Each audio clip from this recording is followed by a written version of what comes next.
I'm located inside a command line interface where I'm located inside a directory named workspace, where I store my coding projects. We need to start off by creating our Laravel project, which can be done through the Laravel installer tool or Composer.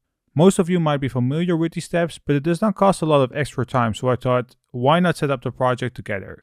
I've got the Laravel installer tool installed, and you will most likely have that too. Otherwise, I recommend you to watch my Laravel crash course first. We're going to create a new Laravel project through the Laravel global installer. We're going to spin up a new project with the name of Laravel DB.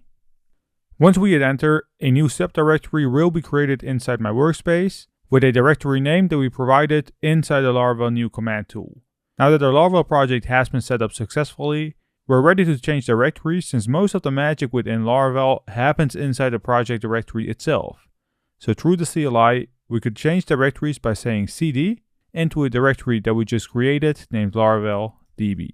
I'm going to cut out the part where I'm going to open my Laravel DB project inside PHP Storm, so pause the video, open the project inside a code editor that you prefer, and I'll see you back once that's done. Since this course is mainly based around databases and Eloquent, we're not going to focus on the project structure, but we do need to make some changes inside our .env file since we need to change up a couple environment variables related to databases. So inside the root of our project, let's open the .env file, where you will find your database connections starting with db_. We first have our database connection, which has been set equal to MySQL. We're also going to use MySQL in this course, but it also supports 4 other database types, which is MariaDB, PostgreSQL, SQLite, and SQL Server. The second variable that we have is our db_host, which could be a database stored server, or it could be the default provided host, which is the local host, so IP 127.0.0.1. The third variable is the database port, where a classic default of 3306 has been set. The 3306 port is a TCP port, which stands for Transmission Control Protocol. And what the TCP does is basically enabling application programs to exchange messages or data over a network. Our fourth variable on the list is our database name.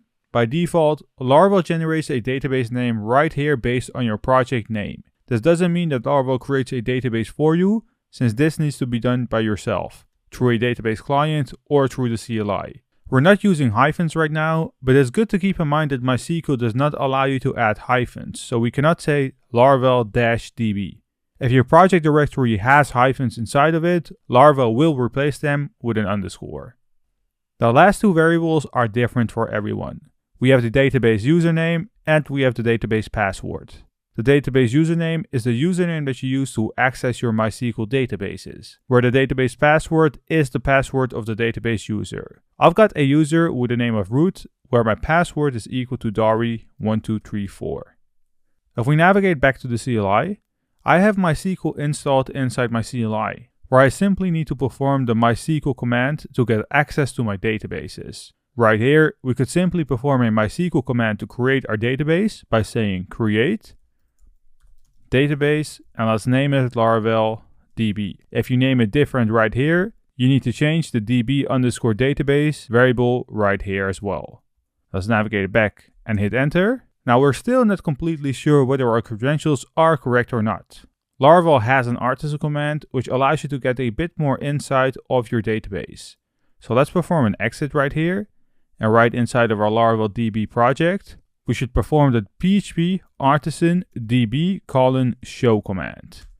Once we hit enter, you'll see that Composer is prompting us with a message saying that we need to install Doctrine Debol. So let's say yes, and let's give it a moment. Alright, now let's hit the arrow up once to perform the PHP Artisan DB:show command. And right here, you will see that our database credentials inside the .env file were correct, and we're able to connect to our local MySQL database. And this pretty much summarizes all important information related to our database. So we're currently using MySQL 8, the database name is Laravel DB, the host is our local host of 127.0.0.1, the port is obviously 3306, the username is root, the URL is empty. I've currently got one connection open, meaning that I have MySQL opened once through the CLI. And finally, our database has 0 tables inside of it. Now, Laravel allows you to have multiple databases within one Laravel project, but you are not able to show it right below each other. Therefore, you need to run the php artisan db show command one more time, but you have to add an option right here, which can be done by adding a double dash, where the option is called database, and the value is basically the database connection you want to inspect. So if you have a second connection with a PG SQL database, you simply need to pass it in as a value of your database option. This was it for the project and database setup episode inside the Mastering Laravel Database and Eloquent course, where we created a Laravel project, we talked about the database environment variables, and we tested our database connection through an Artisan command.